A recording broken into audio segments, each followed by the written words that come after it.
Hello, students. This is Professor McDermott coming to you from my office for a change and bringing you the video recap of our Module 3 discussions on the Atlantic world, specifically the slave trade. So let's see what you guys got out of these documents that shed some new and interesting light on that slave trade. Group 1, you had two documents. The first was by a slave ship captain named Thomas Phillips. I asked you to describe some of the suffering that was inflicted on the slaves by Phillips, but also the excuses that Phillips made to justify the suffering that he imposed on the slaves. And here was the group answer posted by Jerquisha Gilbert. Very nice job as chair, Jerquisha. The slaves endured many forms of suffering. One of the first forms of suffering that the slaves endured was being marked with hot irons. Phillips' excuse for marking them was so that they would know which ship that they belonged to. The second was being shackled together against their will. The third form of suffering that they endured was getting their limbs cut off. Phillips' excuse for their limbs being cut off was so they would not try to escape. His excuse for shackling them was also because they were willful and would try to escape because they did not want to leave their own country. And it's interesting, I think your comments really brought out that Phillips thought of himself as a Christian and a humanitarian. So how could he possibly excuse or justify the behavior and the way that these slaves were treated? Tatiana Jones, you had a good post. You said Phillips made excuses because he said, I can't think there is any more value in one color than the other, but still he bought them into slavery. He was also told by officers to cut off the arms and legs of the Africans, but he couldn't be persuaded to do it. And at one point, Phillips even says in the document that Africans are as much the works of God's hands and no doubt as dear to him as ourselves. So how can we understand this? These Europeans who seem to have warm Christian feelings towards Africans and yet are inflicting this cruelty upon them. How can we understand that, and how did they justify it? Well, your second document by Luis Brandeon shed some light on this, because Brandeon is talking about the justification for taking Africans into slavery in the first place, namely, as we discussed in lecture, the just war theory, the idea that all the Africans who were ever enslaved were actually people that had been the aggressors in war against their neighbors, and so supposedly the neighbors defending themselves had captured them and therefore had the right to sell them. And that the idea was the slaves should be grateful because their lives were being spared. So they were being sold and allowed to live rather than being killed. And all of the members of the group seem to find this argument by Brandeon very strange. Lavandria Jones, here is how you put it. My response to Brandeon's argument is shallow in conscience to me, because if Africans were fighting, or the aggressors in a war, they ultimately were fighting for what they believe in.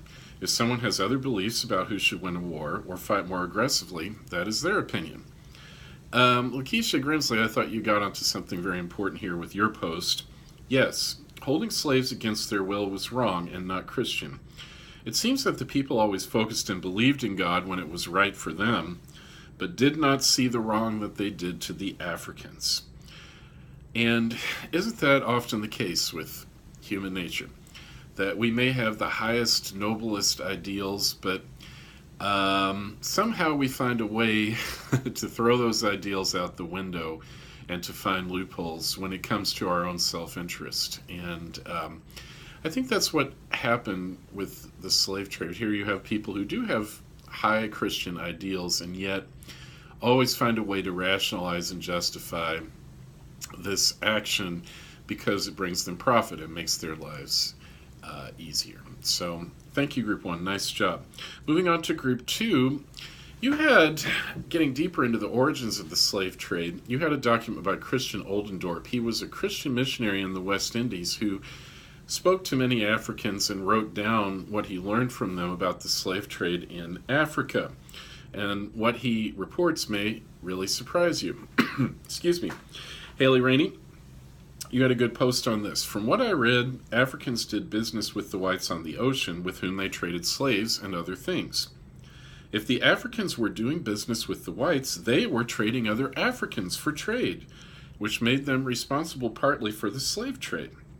The Africans would also get into civil wars with one another, and some other tribes also traded with the whites. During the civil wars, one tribe would attack another solely for the purpose of capturing men to be sold to the whites. Interesting. John Matthews, you put it in a way even more forthrightly. You said, so therefore the Africans started the whole slave trading, not the whites. They sold their own people to barter with the whites. Interesting. Now, of course, it's important to realize that although the Africans were indeed the main slave catchers, and that they were the ones who actually sold the slaves to the Europeans, it was the European demand for slaves that was driving this whole process. So we want to be clear about that. But it is true that Africans were selling other Africans. Why would they do that? Well, first of all, let's think about it for a second. If you're an African, you think of yourself first and foremost as a member of a certain kingdom or tribe, right? And if there's a tribe living 100 miles away that maybe has always been your enemy, the enemy of your tribe, you don't think of them as a fellow African, do you? You think of them as the enemy. And this slave trade was an opportunity for some African groups to get back at other African groups. It was also an opportunity for them to make an alliance with these Europeans and their powerful weapons. So if they could trade slaves for weapons, they could get hold of something that would give them an edge against their traditional enemies on the African continent. And so many African tribes rushed to take advantage of this opportunity. And that's why they were doing something that we see as barbaric, selling fellow humans and fellow Africans into slavery. But they did it to advance their own agendas, which I think may help us understand this strange phenomenon. All right. Their second document, Group 2's, was by Richard Ligon, and it was about the slave system in the West Indies, which was very cruel, extremely harsh, and Ligon gives a very gripping description of that. So I asked Group 2, based on the two documents, who they thought was more responsible for the slave trade, Africans or Europeans. And Aaron Ravago, you had a very nice post on this. After reading both documents, I gathered that the initial start of the trade started by Africans enslaving their own people, but the cruelty that followed was from the Europeans. In Oldendorf's writing, he explains of how they were enslaved, but in Ligon's writings, he explains the way they were treated and their living conditions. Ligon explains how cruelly they were treated. So I am going with the idea that the Europeans were most responsible for the evils of the slave trade. And the group's answer, posted by Catherine McDonald, who also did a good job as chair, reflected that idea, which I think is a nice compromise. The Africans, in a way, played a major role in the slave trade, but it was the Europeans who brought the cruelty into the slave trade. Now, there had been slavery all across Africa for thousands of years, but the African slavery, the slavery within Africa, was not nearly as cruel as the slave system that evolved under European control in the New World. All right, good job, Group 2. Group 3, you had one of the most famous early slave narratives written by a man named Olaudah Equiano, who as a boy was kidnapped from his home in West Africa and was taken to the New World as a slave. And years later, when he obtained his freedom, he wrote a book, very famous book, detailing his life experience as a slave. And this work became very influential in the British decision ultimately to stop the slave trade and abolish slavery. So I asked for their first question, Group 3, to describe the suffering that Equiano reports in his memoir. And Chance Stodghill, he had a great, very detailed post on this.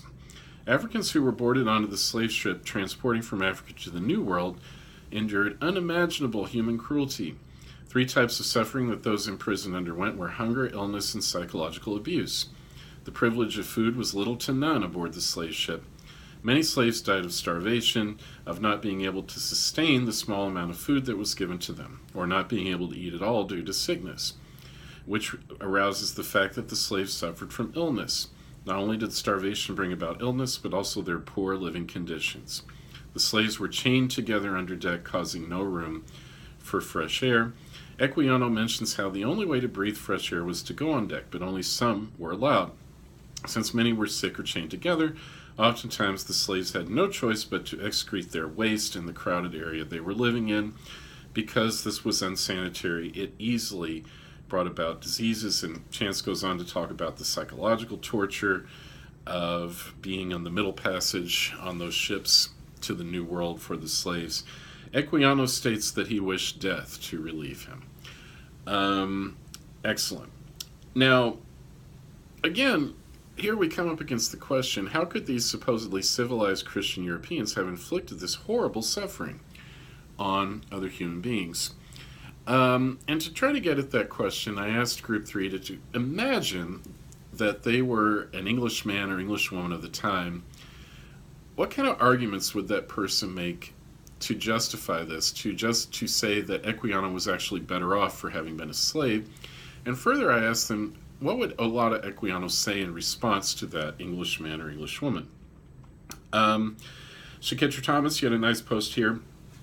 To be whipped until blood shed, to be stacked upon other infectious human beings and swapping germs, passing out one after another, I could not imagine. However, as a white Englishwoman, I would argue that Equiano was better off being a slave, because it brought about great accomplishments later in his life. And Michael Redding, you picked up on this, and you said today he could take pride, Equiano, in knowing that slavery is now illegal in most of the world, and that he was fortunate to advocate for those who advocate for themselves. In other words, if he had not become a slave, Equiano would never have become an anti-slavery activist. And so some good came out of it. And Michael, your comments sparked a very lively discussion. Some people disagreed with you, but it was a very lively discussion, and I really appreciated the comments on all sides. That's what we're looking for here. Dave Sparks, I loved your post here. You summed up both sides, I thought, very eloquently. The thought of putting myself into the position of a pro-slavery Englishman is highly revolting. However, for argument's sake, here goes. Pro-slavery Englishman. Equiano should see himself as very fortunate. He has been given the extraordinary opportunity of education and freedom. His travels from Africa to England are a unique experience that have enabled him to develop his stories. His hard work and service to his owner have been most beneficial, allowing him to appreciate his freedom. Equiano's reply, I, sir, would rather have died 1,000 deaths than had to go through having my entire life ripped from me. I lost everything, my family, my home, and my freedom. To be sold into servitude to the most wicked people on earth troubles me to this day. Having it done to me by my own countrymen troubles me even more. My account of my journey is not a story or some made-up embellishment to entertain you. This is a true and accurate account of my interactions with whites. The evil that you choose to ignore and conditions you condone will surely one day come to bear on your soul. Very well put, and very nice discussion, Group 3. Good job, everybody. So that's it for this recap. Really looking forward to the even more extensive Module 4 discussions. Thanks a lot.